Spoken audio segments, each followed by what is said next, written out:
Payo ko lang no sa mga kapwa ko butante na mga Pilipino, huwag sana kayong magpadala sa mga tao, sa mga politiko na nagbibigay ng ayuda.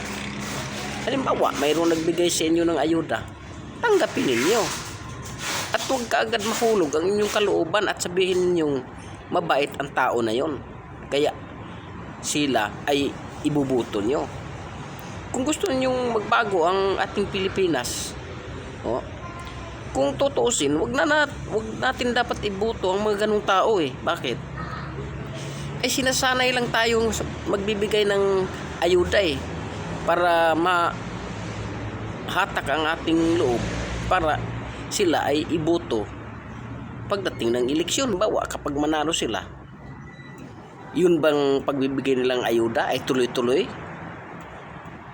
hanggang sa matapos ang kanilang termino? Di ba hindi? Walang nangyayaring ganon. Kaya payo ko lang sa kapwa ko Pilipino, kung may magbibigay ng ayuda, ay di tanggapin ninyo. Pero wag naman ninyong sabihin na sila ay iboto nyo.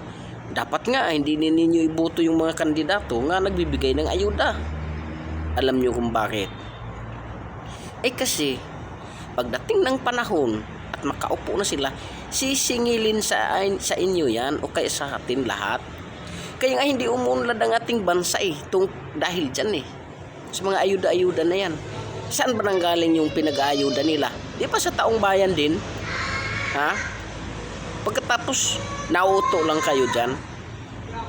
Kaya ngayong eleksyon, iboto natin yung mga taong hindi nagbibigay o nasasanay na magbigay sa atin ng ayuda.